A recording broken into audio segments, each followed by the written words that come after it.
మీరు గాని DeepSeek use చేస్తున్నారా? అయితే ఈ మీకోసమే. రీసెంట్‌గా south Korea's data protection authority వాళ్ళు ఏం చెప్తున్నారంటే, చైనీస్ ఆర్టిఫిషియల్ ఇంటెలిజెన్స్ స్టార్టప్ అయిన డీప్‌సీక్ యూజర్స్ కన్సెంట్ లేకుండా అండ్ యూజర్స్ పర్మిషన్ లేకుండా వాళ్ళ యొక్క డేటానైతే యూఎస్ అండ్ చైనాలో ఉన్న డిఫరెంట్ కంపెనీస్‌కైతే డేటాని ట్రాన్స్‌ఫర్ చేస్తున్నారు అని చెప్పేసైతే స్టేట్‌మెంట్ అయితే పాస్ చేసింది.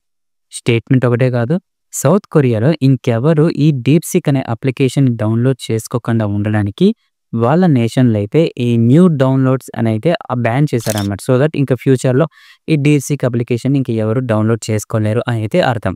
ఓకే. సో ఇప్పుడు డీప్‌సీక్ వాళ్ళు ఏం చెప్తున్నారంటే, మేము యూజర్ ఎక్స్‌పీరియన్స్‌ని ఇంక్రీజ్ చేయడానికి మాత్రమే డేటానైతే షేర్ చేశామని. అండ్ ఆల్సో ఈ చైనీస్ గవర్నమెంట్ ఏం చెప్తుందంటే, యూజర్స్ పర్మిషన్ లేకుండా మేము ఏ రోజు ఎవరికి గాని, ఏ కంపెనీకి గాని యూజర్స్ డేటానైతే షేర్ చేయలేదు అని చెప్పేసి చైనీస్ గవర్నమెంట్ చెప్తుందంట. సో దీని మీద అసలు ఏం జరిగిందంతా ఆ దేవుడికి ఎరుగు.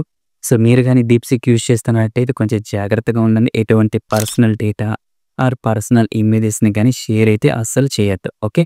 సో ఈ విషయం మీద మీ అభిప్రాయం అయితే కామెంట్ సెక్షన్‌లో చెప్పండి. ఓకే. Thank you.